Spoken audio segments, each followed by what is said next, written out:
ಬಹುಶಃ ಇವತ್ತು ನಕಲಿ ಔಷಧ ಜಾಲ ಇವತ್ತು ಏನು ನಾವು ಪತ್ತೆ ಹಚ್ಚಿದ್ದೇವ ನಿನ್ನೆ ಇದು ಬಹಳಷ್ಟು ಗಂಭೀರತೆ ಬಹಳಷ್ಟು ಮತ್ತು ಸೀರಿಯಸ್ ಆಗಿ ತೆಗೊಳ್ಳುವಂತ ಒಂದು ವಿಚಾರ ಇವತ್ತು ಆಗಿದೆ. ಯಾಕಂದ್ರೆ ಅಂತಾರಾಜ್ಯ ಮಟ್ಟದಲ್ಲಿ ಇವತ್ತು ತಯಾರಾಗ್ತಾ ಇದೆ. ಕರ್ನಾಟಕದಂತ ಬಿಡದಲ್ಲಿ ಇವತ್ತು ಶೇಖರಣೆಗೊಂಡು ವಿತರಣೆ ಆಗ್ತಾ ಇದೆ. ಇದು ಬರೀ ನಮ್ಮ ರಾಜ್ಯದ ಬಿಡದಲ್ಲಿ ಮಾತ್ರ ಇದೆಯಾ, ಎಲ್ಲ ಜಿಲ್ಲೆಯಲ್ಲಿ ಇದೆಯಾ, ಅದು ಇಲ್ಲಿಂದ ಎಲ್ಲಿಗೆ ಇದು ಇವತ್ತು ಅವರು ಮಾರಾಟ ಆಗಿದೆ, ಎಲ್ಲೆಲ್ಲಿ ತಗೊಳ್ತಿದ್ದಾರೆ, ಈ ಬೇರೆ ಬೇರೆ ರಾಜ್ಯದಲ್ಲಿ ಇವತ್ತು ಎಲ್ಲಿದೆ. ಅದಕ್ಕಾಗಿ ನಾನು ಈಗಾಗಲೇ ಕೇಂದ್ರದ ಆರೋಗ್ಯ ಸಚಿವರಿಗೆ ಕೂಡ ಪತ್ರ ಬರೆದಿದ್ದೇನೆ.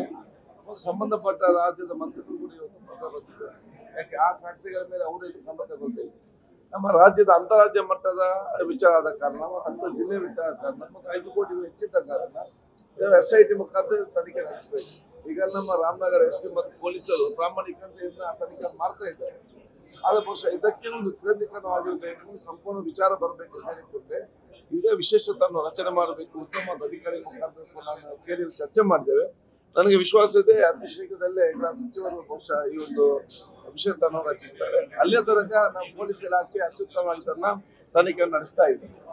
ಸರ್, ಈ ಹಿಂದೆ ಇದ್ದಂತ ಆರೋಗ್ಯ ಇಲಾಖೆ ಸಚಿವರು ಅವ್ರ ಕಣ್ಣಿಗೆ ಬಿದ್ದಿರ್ಲಿಲ್ಲ. ಯಾಕಂದ್ರೆ ಇದು ತುಂಬಾ ಹಿಂದಿನ ದಿನಗಳಿಂದ ನಡೀತಾ ಬಂದಿದೆ.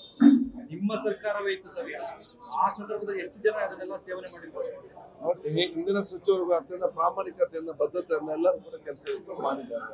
ಆಯ್ತು, ಅವರವರ ಕಾಲಘಟ್ಟದಲ್ಲಿ ಅದನ್ನೀಗ ನಾವು ಮುಂದುವರಿಸಿಕೊಂಡು ಬಂದಿದ್ದೇವೆ. ಮುಂದುವರಿಸಿಕೊಂಡು ಬರುವಂತ ಸಂದರ್ಭದಲ್ಲಿ ಒಂದಲ್ಲ ಒಂದು ಸಣ್ಣ ಸಣ್ಣ ಕ್ಲೂ ಇಂದಲೇ ನಮ್ಗೆಲ್ಲ ಸಿಕ್ಕುವಂಥದ್ದು.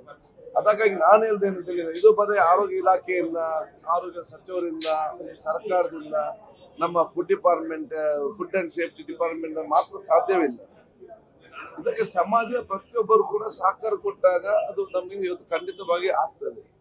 ನಾವು ಬಹುಶಃ ಇವತ್ತು 6.5 ಕೋಟಿ ಜನಸಂಖ್ಯೆ ಇರುವಲ್ಲಿ ನಾವು ಬಹುಶಃ 150 ಜನ ಫುಡ್ ಸೇಫ್ಟಿ ಅವರು, ಪೊಲೀಸರು ಸ್ವಲ್ಪ ಎಷ್ಟು ಪತ್ತೆ ಸಾಧ್ಯವಾಗ್ತದೆ. ಇಂಥದ್ದು ನಡೀತಾ ಇದೆ. ನಾವೆಲ್ಲರಿಗೂ ಸಹ ಕೊಡ್ಬೇಕಂತ ಹೇಳಿ ಸಂಘ ಸಂಸ್ಥೆಗಳ ಎಚ್ಚೆತ್ತುಕೊಳ್ಬೇಕು. ಇವತ್ತು ಒಂದು ಫಾರ್ಮಸಿಯಲ್ಲಿ ಕರೆಕ್ಟ್, ಇನ್ನೊಂದು ಫಾರ್ಮಸಿಯಲ್ಲಿ ಒಂದಕ್ಕೆ 10,000 ರೂಪಾಯಿ ಇದೆ ಇಂಜೆಕ್ಷನ್. ಇನ್ನೊಬ್ಬದನ್ನು 5,000 ರೂಪಾಯಿ ಕೊಡೋದಾದ್ರೆ ಕೇಳ್ಬೇಕು, ಇವರಿಗೆ 5,000 ರೂಪಾಯಿ ಸಿಗ್ತದೆ, ಆ ಮಾಹಿತಿ ನಮಗೆ ಕೊಡ್ಬೇಕು. ನಾವು ತನಿಖೆ ಮಾಡ್ತೇವಲ್ಲ, ಈ ಒಂದು ರೇಟ್ ಜಾಸ್ತಿ ಅಥವಾ ಕ್ವಾಲಿಟಿ ಕಡಿಮೆ ಅದನ್ನು ನೋಡ್ತೇವೆ. ಜನ ನಮಗೆ ಸಹಕಾರ ಕೆಲಸ ಆಗ್ಬೇಕಂತ ಹೇಳಿ ಇದೆಲ್ಲ ಕೂಡ ತನಿಖೆ ಮುಖಾಂತರ ಬರುವುದು. ತನಿಖೆ ಆದ ನಂತರ ನಮ್ಮ ಈ ವಿಚಾರ ಹೇಳಲಿಕ್ಕೆ ಸಾಧ್ಯವಾಗ್ತದೆ.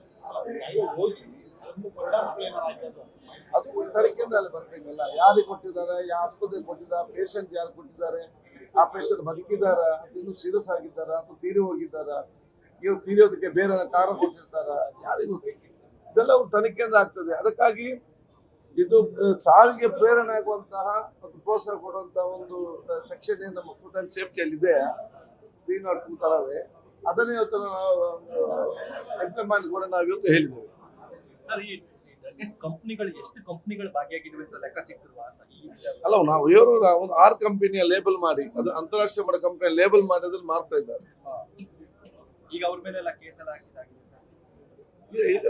ಕೇಸ್ ಯಾರಿಗೆ ಡುಪ್ಲಿಕೇಟ್ ಮಾಡಿ ತಂದು ಲೇಬಲ್ ಮಾಡಿ ಮಾಡ್ತಾನೆ ಅವನ ಮೇಲೆ ಆಗಿದೆ.